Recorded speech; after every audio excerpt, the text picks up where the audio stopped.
والسلام على رسوله الكريم سيدنا ومولانا محمد وعلى آله وأصحابه أجمعين ومن تبعهم بإحسان إلى يوم الدين. أما بعد فأعوذ بالله من الشيطان الرجيم. بسم الله الرحمن الرحيم. إذا السماء انشقت وأذنت لربها وحقت وإذا الأرض مدت وألقت ما فيها وتخلت وأذنت لربها وحقت. إن الله وملائكته يصلون على النبي يا أيها الذين آمنوا صلوا عليه وسلموا تسليما. اللهم صل على سيدنا ومولانا محمد معدن الجود والكرم وآله وبارك وسلم وصل عليه. اللہ تعالیٰ کے فضل و احسان، اس کی دی ہوئی توفیق سے آج ہم نے سورہ انشقاق، سورہ بروج، سورہ طارق، سورہ اعلیٰ، سورہ غاشیہ، سورۃ الفجر، سورۃ البلد، سورۃ الشمس، سورۃ اللیل، سورہ والضحیٰ اور سورہ انشراح اور سورہ والتین کی تلاوت کی ہے. سورہ انشقاق ان صورتوں میں ہے جن کے بارے میں نبی کریم صلی اللہ علیہ وسلم نے ارشاد فرمایا ہے کہ کوئی چاہے کہ واقعہ قیامت کو اپنے سر کی آنکھوں سے دیکھے تو وہ ان صورتوں کو پڑھ لے. ان میں ایک یہ صورت ہے. ارشاد ہوا اذا السماء انشقت، جب آسمان پھٹ جائے گا، وَأَذِنَتْ لِرَبِّهَا وَحُقَّتْ، اور وہ کان لگائے ہوئے اپنے رب کو سن رہا ہے اور یہی اس کے لائق ہے. وَإِذَا الْأَرْضُ مُدَّتْ، اور زمین پھیلی ہوئی ہے. وَأَلْقَتْ مَا فِيهَا وَتَخَلَّتْ، زمین پھیلا دی گئی. وَأَلْقَتْ مَا فِيهَا وَتَخَلَّتْ، اور وہ خالی کر دے گی، باہر نکال دے گی جو کچھ اس کے اندر ہے.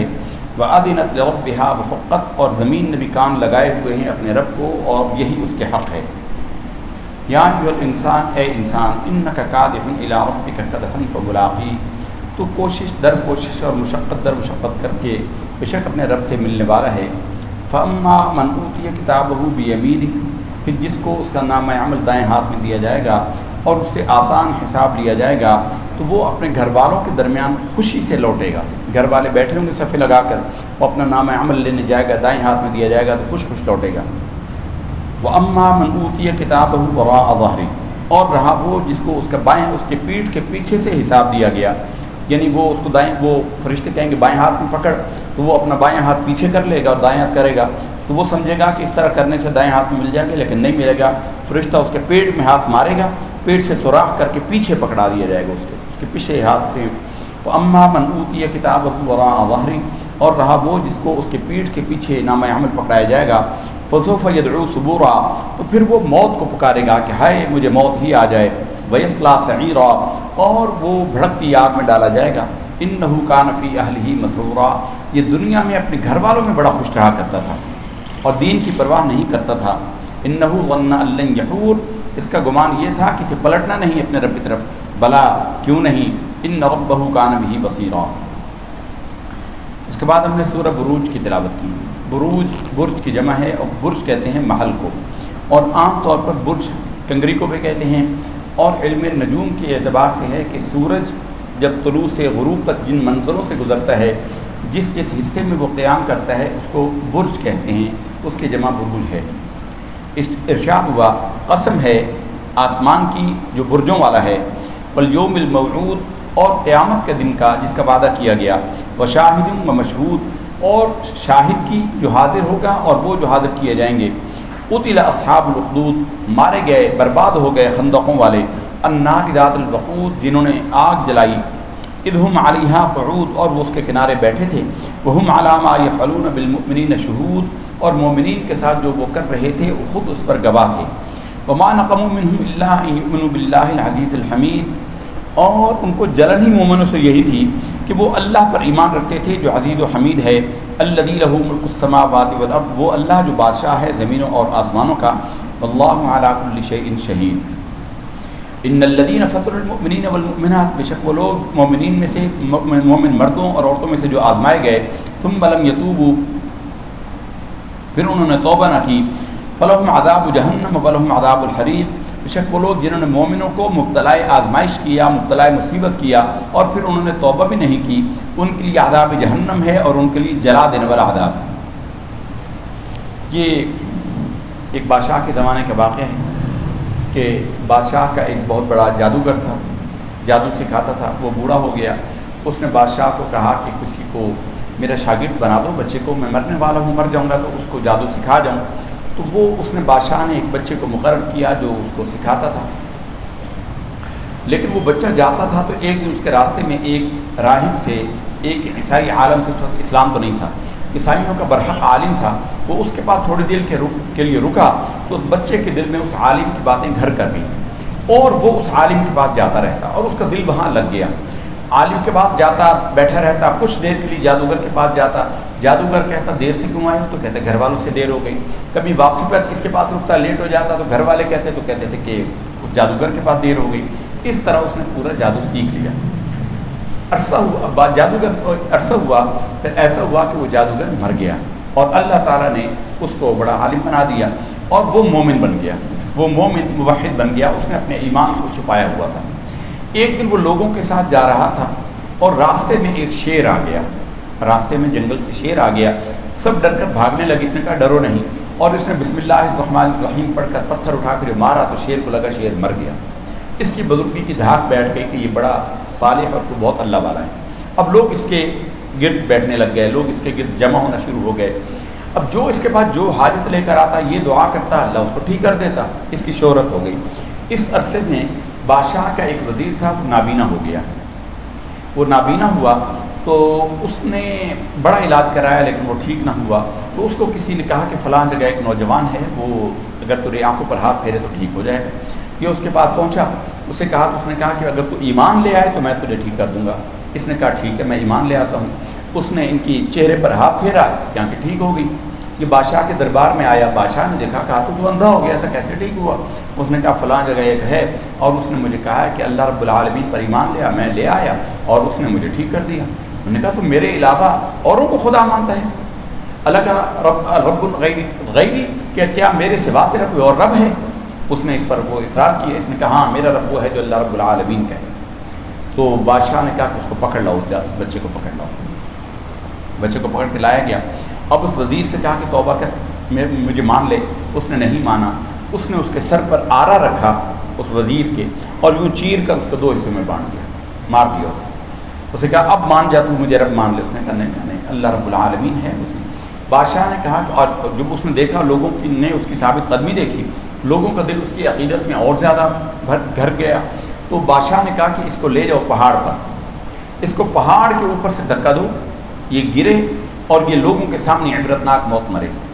وزیروں کا سپاہیوں کا دستہ اس کو لے کر پہاڑ پر چڑھا اور وہ انہوں نے اس کو اوپر سے دھکا دینے کی کوشش کی۔ اس نے آسمان کی طرف دیکھا اور ایک دعا کی، اور یہ دعا بڑی مجرب ہے، کوئی دشمنوں میں گھر جائے اور وہ بے بس ہو جائے تو وہ یہ دعا کرے، اگر اس حق پر ہے اللہ اس کی ضرور مدد کرتا ہے، اس کے دشمن کو ہر حالت میں ذلیل کرتا ہے، اس کو بچاتا ہے۔ اللہم اکفنیہم بمشیئتک، اے اللہ ان سے تو خود نبٹ جیسا تو چاہے۔ اللہم اکفنیہم بمشیئتک، اے اللہ ان سے تو خود نبٹ جیسا تو چاہے۔ یہ کہہ کر اس بچے نے جو دعا کی، زلزلہ آیا پہاڑ پہ، اور جتنے لائے تھے وہ سارے زلزلے کے اندر وہ گر کے مر گئے، ہلاک ہو گئے، اور یہ بچ کے آ گئے۔ اب دنیا دیکھنے کے لیے گئی ہوئی تھی، دنیا نے دیکھا کہ بچہ تو سلامت ہے لڑکا، اور یہ سارے بادشاہ کے سپاہی مر گئے، تو ان کے دل میں اور عقیدت بڑھ گئی۔ اب اس نے دوسرا دستہ تیار کیا، نے کہا یہ تو اس کے ماننے والے زیادہ ہو گئے، تو اس نے پھر اس کو سمندر کے اندر بھیجا، کشتی میں، اور ان کو بھی یہاں کہا کہ اس کو کشتی کے درمیان جا کر کہ لوگوں کو کہا کنارے پر کھڑے ہو کے دیکھو اس کو کیسی عبرتناک موت دیتا ہوں میں۔ تو سب لوگ جمع ہو گئے، جب عین سمندر کی جہاں انہوں نے گرانا تھا وہاں پہنچے اور قریب تھا کہ اسے گراتے، بچے نے پھر وہی دعا کی، اللہم اکفنیہم بمشیئتک، اے اللہ ان سے خود نبٹ جیسا تو چاہے۔ تو سمندر کی ایک لہر بلند ہوئی، کشتی پلٹ گئی، وہ کشتی کے کنارے سے چمٹ گیا اور وہ سارے اس کو لانے والے وہ ڈوب گئے۔ اب کشتی لے کر کنارے آ گیا۔ اب بادشاہ بڑا پریشان ہوا، لوگوں نے اس کے نعرے لگانے شروع کر دیے۔ اب اس نے کہا کیا ہے بادشاہ، اب تو جو ہے تو مجھے مارنا چاہتا ہے، تو بس ایک ہی صورت ہے کہ تو مجھے مارے، کہ تو مجھے باندھ اور تیر چلا، لیکن تیر یہ کہے کہ بسمک اللہم رب ھذا الغلام، اس نوجوان لڑکے کے رب کے نام سے میں تیر چلاتا ہوں، بسمک اللہم رب الغلام، کہ تیرے اے لڑکے تیرا جو رب ہے اس کے نام سے میں تیر چلاتا ہوں۔ اب بادشاہ نے اچھا اس نے بڑے تیر چلائے، تیر اسے لگتے نہیں تھے، جب یہ اس نے کہا تو بچے کی کنپٹی پہ نوجوان کی تیر لگا اور وہ شہید ہو گیا۔ جب وہ شہید ہوا تو بادشاہ کی فوج کی غالب تعداد جو ہے وہ مسلمان ہو گئی، انہوں نے کہا کہ یہ تو بادشاہ عاجز آ گیا تھا، اگر اسی رب کو جو بچے کا رب ہے اس کا نام پکارتا تو یہ مرتا نہیں تھا۔ تو وہ لوگ جو ہیں وہ مسلمان ہو گئے، تو بادشاہ نے ان کے لیے خندقیں کھدوائیں، زمین کے لیے جو اس کے مسلمان ہو گئے تھے ان کے لیے خندقیں کھدوائیں اور ان کے اندر آگ بھڑکائی اور ان کو کہا کہ مجھ پر ایمان لے آؤ ورنہ میں اس میں جلا دوں گا، لیکن وہ نہیں مانے اور ان سب کو آگ میں جلا دیا گیا۔ یہاں اس واقعے کا ذکر ہے کہ تباہی و بربادی ہے ان لوگوں کے لیے، وہم علی ما یفعلون بالمؤمنین قتل اصحاب الاخدود، مارے گئے، ذلیل و رسوا ہو گئے خندقیں کھودنے والے، النار ذات الوقود، آگ بھڑکانے والے، اذ ہم علیہا قعود، جب وہ کناروں پر بیٹھے تھے، وہم علی ما یفعلون بالمؤمنین شہود، ایمان والوں کے ساتھ جو وہ کر رہے تھے یہ وہ اس کو خود اس پر دیکھ رہے تھے، گواہ تھے، اور ان کو دشمنی یہی تھی کہ یہ اللہ وحدہ لا شریک پر ایمان لائے۔ حضرت عمر فاروق رضی اللہ تعالیٰ عنہ کے زمانے میں صحابہ اکرام کی ایک جماعت شام کے علاقے میں کسی علاقے کو فتح کیا، تو وہاں انہوں نے کچھ مٹی کھودی کسی کام کے لیے، تو وہاں اس نوجوان کی قبر تھی، ان کو پتہ نہیں تھا، نشان مٹ چکا تھا، تو انہوں نے جب وہ ہٹایا تو قبر ہٹائی تو دیکھا کہ ایک نوجوان حسین جمیل تر و تازہ، یہ ہزاروں سال پہلے کا واقعہ ہے، لیکن اس وقت وہ ایسا تھا جیسے اس کو ابھی دفن کیا ہو، بالکل تازہ تازہ، تو اس کا ہاتھ جو ہے وہ کن پٹی پہ رکھا ہوا تھا، تو جب اس کا ہاتھ ہٹایا گیا تو وہ اس کا خون کا فوارہ بہہ نکلا۔ انہوں نے حضرت عمر فاروق کو خط لکھ کر بھیجا کہ حضور یہاں ایسا واقعہ ہوا ہے، تو ان کو چونکہ اس آیت کا اس واقعے کا پتہ تھا، حضور سے سنا ہوا تھا، انہوں نے کہا تھا کہ اس کو دفن کر دو اور اس کی قبر کو مٹا دو، اس کی قبر کو مٹا دو تاکہ لوگوں کو پتہ نہ چلے، ورنہ لوگ یہاں جمع ہونا شروع ہو جائیں۔ یہ اللہ نے اس واقعے کا بیان کیا۔ ارشاد ہوا والسماء والطارق، قسم ہے آسمان کی اور ستارے کی، وما ادراک ما الطارق، اور تو کیا جانے طارق کسے کہتے ہیں، النجم الثاقب، چمکتا ہوا ستارہ، ان کل نفس لما علیہا حافظ، بے شک ہر جان پر ایک نگران فرشتہ مقرر ہے، فلینظر الانسان مما خلق، انسان کو چاہیے کہ وہ غور کرے کس چیز سے پیدا کیا گیا، خلق من ماء دافق، وہ ایک اچھلتے ہوئے پانی سے پیدا کیا گیا، یخرج من بین الصلب والترائب، جو پسلیوں اور پیٹھ کے درمیان سے نکلتا ہے وہ پانی، انہ علی رجعہ لقادر، بے شک وہ اللہ تعالیٰ اس کو لوٹانے پر قادر ہے، یوم تبلی السرائر، جس دن پوشیدگیاں راز ظاہر کر دیے جائیں گے، فما لہ من قوت ولا ناصر، پھر اس کے لیے نہ کوئی طاقت ہوگی نہ کوئی مددگار۔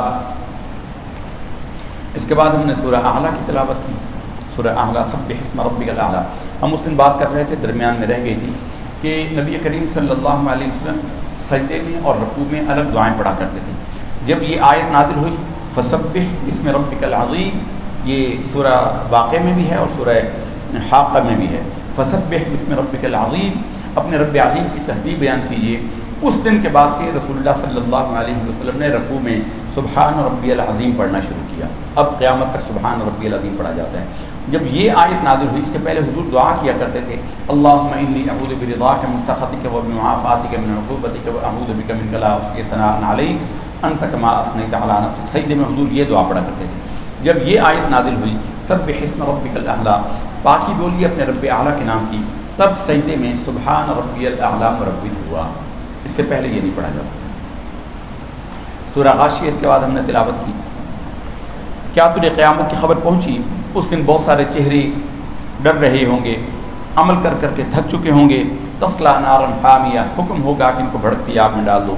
پھر جنتیوں کا احوال بیان کیا، دوستیوں کا احوال بیان کیا، پھر اللہ نے عبرت دلائی، انسان دیکھے کہ اونٹ کیسے پیدا کیا گیا، افلا ینظرون الی الابل کیف خلقت، دیکھتے نہیں ہیں کہ اونٹ کو اللہ نے کیسے پیدا کیا۔ عربوں کے لیے اونٹ ان کی زندگی کا، معیشت کا مدار اونٹ پر تھا، سفر اسی پر کرتے تھے، دودھ اسی کا پیتے تھے، گوشت اسی کا کھاتے تھے، اور اسی کے خیمے سے، اسی کی کھال سے خیمے بناتے تھے۔ اونٹ ان کی معیشت میں بنیادی ریڑھ کی ہڈی رکھتا تھا۔ 20 دن بغیر پانی کے اونٹ چل لیتا ہے، پانی نہ ملتا صحرا میں، تو اللہ نے توجہ کروائی کہ دیکھا نہیں تم نے اونٹ کو اللہ نے کیسا پیدا کیا۔ وَإِلَى السَّمَاءِ كَيْفَ رُفِعَتْ وَإِلَى الْجِبَالِ كَيْفَ نُصِبَتْ، اللہ نے یہ ساری بیان کی اپنی ذات کی طرف توجہ کرانے کے لیے۔ سورہ فجر ہم نے تلاوت کی۔ اس کے بعد سورۃ الفجر، فجر کو کہتے ہیں، فجر کے لفظی معنی پھٹنے کے ہیں، چونکہ پو پھٹتی ہے، رات کی چادر کو سفیدی پھاڑتی ہے، اس لیے اس کو فجر کہتے ہیں۔ قسم ہے فجر کی اور 10 راتوں کی۔ 10 راتیں کون سی ہیں؟ اس میں 3 اقوال ہیں۔ یہ 10 راتیں، ایک قول ہے کہ محرم کا پہلا عشرہ ہے، 10 محرم تک کی 10 تاریخیں، ایک قول ہے کہ رمضان کا یہ آخری عشرہ ہے 10 راتیں، اور ایک قول ہے ذی الحجۃ الحرام کا پہلا عشرہ۔ یہ تینوں عشرے بڑی فضیلت کے ہیں۔ بعد میں کہا کہ تینوں کی طرف توجہ کرائی ہے، والشفع والوتر، طاق اور جفت کی قسم، واللیل اذا یسر، اور قسم ہے رات کی جب اونچائے، حل فی ذلک قسم الذی حجر، کیا عقل مند کے لیے یہ قسمیں کافی نہیں ہیں؟ قسموں سے مراد ادھر توجہ کرے، اس میں اللہ کی کیسی عظیم نشانیاں ہیں۔ الم تر کیف فعل ربک بعاد، کیا یہ دیکھتے نہیں ہیں کہ تیرے رب نے عاد کے ساتھ کیا کیا؟ ارم ذات العماد، ارم والوں کے ساتھ کیا کیا جو بڑی بڑی عمارتیں بناتے تھے، التی لم یخلق مثلها فی البلاد، اس سے پہلے ان کی مثل شہروں میں کبھی کسی نے تعمیرات نہیں کی تھی۔ وثمود، اور سمود، الذین جابوا الصخر بالواد، جو پہاڑوں کو چٹانوں کو کاٹ کر گھر بناتے تھے۔ وفرعون ذی الاوتاد، اور فرعون میخوں والا، کیلوں والا۔ میخ اس کے دو معنی ہیں، ایک تو یہ کہ اس کا لشکر اتنا بڑا ہوتا تھا کہ اس کے لیے باقاعدہ ایک دستہ ہوتا تھا جو قلعے جس سے جانوروں کو باندھا جاتا ہے، یہ خیمے گاڑ کر رستے سے باندھے جاتے ہیں، وہ قلعے لے کر چلنے والا پورا ایک دستہ ہوتا تھا، اس لیے اس کو ذی الاوتاد کہا گیا۔ اور ایک قول وہی ہے جو ہم نے کل بیان کیا کہ یہ سزا دیتے ہوئے ہاتھوں میں میخیں گاڑ کے سولی دیا کرتا تھا، اس لیے اس کو میخوں والا کہا۔ فرمایا کہ الذین طغوا فی البلاد، یہ سارے جتنے گزرے انہوں نے زمین میں سرکشی پھیلائی، فاکثروا فیہا الفساد، اور ان کی اکثریت فسادی ہو گئی۔ فصب علیہم ربک صوت عذاب، تو دیکھو تو صحیح کہ تیرے رب کا پھر کوڑا کیسا برسا ان پر۔ ان ربک لبالمرصاد، بے شک تیرا رب ضرور گھات میں ہے۔ انسان کا حال یہ ہے، فَأَمَّا الْإِنسَانُ إِذَا مَا ابْتَلَاهُ رَبُّهُ، پھر جب انسان کو اللہ تعالیٰ مال دے کر آزماتا ہے، فَأَكْرَمَهُ وَنَعَمَهُ، اس کو عزت دیتا ہے، وہ بڑا افسر بن جاتا ہے، وزیر بن جاتا ہے، دولت آ جاتی ہے، نعمتیں آ جاتی ہیں، فَيَقُولُ رَبِّي أَكْرَمَنِ، کہتا ہے میرے رب نے میری بڑی عزت کی، اللہ نے بڑی عزت کی ہوئی تھی، بڑا کرم کیا، مالک کا بڑا کرم۔ فَأَمَّا الْإِنسَانُ إِذَا مَا ابْتَلَاهُ وَأَمَّا الْإِنسَانُ وَأَمَّا إِذَا مَا ابْتَلَاهُ فَقَدَرَ عَلَيْهِ رِزْقَهُ، یہ ہم نے شب قدر کے حوالے سے بیان کیا کہ قدر کے معنی ہے تنگی کے۔ فرمایا کہ اور وہ جب اس کا رب اس کو آزمائش میں ڈالتا ہے رزق کی تنگی کر کے، فیقول ربی اہانن، تو کہتا ہے میرے رب نے میری بڑی توہین کی، یعنی میں تو بڑے اعلیٰ مقام کے قابل تھا۔ تو فرمایا کہ دونوں حالتوں میں انسان کی نہ عزت ہے نہ ذلت ہے۔ انسان دیکھے اگر کسی عمل سے یعنی دولت ہے اور اس کو اللہ تعالیٰ نے اللہ کے راستے میں دولت خرچ کرنے کا جذبہ دیا ہے، پھر وہ سمجھے کہ اللہ کی اس پر مہربانی ہے، ورنہ یہ دولت تو جہنم میں لے جائے گی۔ اور تنگی ہے، اس تنگی میں وہ صبر کرنے والا ہے اور لوگوں کے آگے ہاتھ نہیں پھیلاتا، پھر سمجھے کہ اللہ نے اس کی عزت کی اور اس پر مہربانی ہے۔ لیکن اگر وہ بھیک مانگنا شروع کرے اور شکوے کرنا شروع کر دے اور کفران نعمت کرنا شروع کر دے، وہ عذاب میں۔ ارشاد فرمایا کلا بل لا تکرمون الیتیم، ہاں بلکہ یہ اس لیے ہے کہ تم یتیم کی عزت نہیں کرتے، ولا تحاضون علی طعام المسکین، اور غریبوں کو کھانا کھلانے کی ترغیب نہیں دیتے، وتأکلون التراث اکلا لما، تو تم کھا جاتے ہو میراث کے مال کو سارے کے سارے، وتحبون المال حبا جما، اور مال سے تم ایسے محبت کرتے ہو جیسے تم اس کو اپنے دل میں بٹھا لیا، حبا جما، بڑی گہری محبت مال سے کرتے ہو۔ کلا اذا دکت الارض دکا دکا، پھر اللہ نے قیامت کا واقعہ بیان کیا کہ جب زمین چورا چورا کر دی جائے گی، وجاء ربک، اور تیرے رب خود اپنی شان کے مطابق آئے گا اور فرشتے صفے باندھے ہوئے، وجیء یومئذ بجہنم، جہنم لائی جائے گی، یومئذ یتذکر الانسان وانى له الذکریٰ، اس دن انسان کو سمجھ آئے گی، لیکن اس دن کا سمجھنا کس کام کا؟ یقول، اس دن کہے گا، یا لیتنی قدمت لحیاتی، کاش، ہائے میری بربادی، کاش میں نے اپنی زندگی میں ہی کچھ آگے بھیجا ہوتا۔ فیومئذ لا یعذب عذابہ احد ولا یوثق وثاقہ احد، اللہ معاف فرمائے اس دن کی۔ ارشاد فرمایا سورۃ البلد، بلد کہتے ہیں شہر کو، مراد ہے مکہ مکرمہ۔ اس شہر مکہ کی قسم نہیں کھاتا میں کسی اور وجہ سے کہ وہاں بیت اللہ ہے یا وہاں پہ حجر اسود ہے یا وہاں زمزم ہے، اس لیے قسم نہیں کھاتا، بلکہ اس لیے اللہ فرماتا ہے کہ قسم میں کہتا ہوں وَأَنْتَ حِلٌّ بِهَذَا الْبَلَدِ، اس لیے کہ اے محبوب تو اس شہر میں چلتا پھرتا ہے، وَأَنْتَ حِلٌّ، تیری وجہ سے شہر کی قسم ہے، وَوَالِدٍ وَمَا وَلَدَ، اور باپ اور بیٹے، مراد ابراہیم اور اسماعیل ہیں، یا ابراہیم اور حضور ہیں، یا اسماعیل اور حضور ہیں، یا حضرت عبداللہ اور حضور ہیں، ولد حضور ہی ہیں، اس وجہ سے کہ اس میں آپ رہتے ہیں اور آپ کے والد اور آپ کی قسم ہے۔ لقد خلقنا الانسان فی کبد، انسان ضرور مشقت میں پیدا کیا گیا، دولت مند ترین بل گیٹس بھی ہو نا تو اس کو بھی 8 10 15 گھنٹے کام کرنا ہی پڑتا ہے، تفریح اس کو مشقت اٹھانا ہی پڑتی ہے، یہ انسان کی فطرت میں ودیت کر دی گئی، بر وقت تیار ہو کر اپنی ڈیوٹی پر جائے گا، اپنے دفتر جائے گا، جو بھی کرے گا، جیسی مرضی لگزیریس لائف ہو اس کو مشقت کرنا پڑے گی۔ کیا ہم نے انسان کو 2 آنکھیں نہیں دی؟ الم نجعل لہ عینین، کیا اس کو 2 آنکھیں نہیں دیں؟ ولسان و شفتین، اور اس کو زبان اور ہونٹ، 2 ہونٹ نہیں دیے؟ وہدیناہ النجدین، اور ہم نے اس کو 2 راستے بتا دیے۔ اچھائی کا بھی برائی کا پھر اس کا بیان کیا۔ سورہ شمس میں بھی اللہ نے یہی بیان فرمایا، قسم ہے سورج کی جب وہ روشن ہو اور رات کی جب وہ چھائے، والنہار اذا جلاہا اور دن کی جب وہ روشن ہو جائے، واللیل اذا یغشاہا اور رات کی جب وہ چھا جائے، والسماء وما قسم ہے آسمان کی اور اس کے بنائے جانے کی، والارض وما طحاہا ونفس وما سواہا نفس کی قسم ہے جس میں اس نے اس کو سیدھا کیا، فَأَلْهَمَهَا فُجُورَهَا وَتَقْوَاهَا اچھائی اور برائی انسان کی فطرت کے اندر رکھ دی گئی ہے۔ قَدْ أَفْلَحَ مَنْ زَكَّاهَا وَقَدْ خَابَ مَنْ دَسَّاهَا جس نے اس نفس کی اصلاح کی کامیاب وہی ہوا، اور جس نے اس کو ناکام ہوا جو اس کے کہنے میں آ گیا۔ كَذَّبَتْ ثَمُودُ بِطَغْوَاهَا اس کے بعد ہم نے سورہ لیل تلاوت کی۔ سورہ لیل میں اللہ نے انسان کی خاص صفت کا بیان کیا کہ إِنَّ سَعْيَكُمْ لَشَتَّىٰ تمہاری کوششیں ضرور الگ الگ ہیں۔ ایک ہی رات ہے، ایک ہی وقت میں دو بندے جاگ رہے ہیں، ایک چوری کرنے جا رہا ہے، سنیچنگ کرنے جا رہا ہے، ایک مسجد میں عبادت کرنے جا رہا ہے۔ ایک بندہ ذکر اذکار کی محفل میں جا رہا ہے، میلاد کی محفل میں جا رہا ہے، ایک فلم دیکھنے جا رہا ہے۔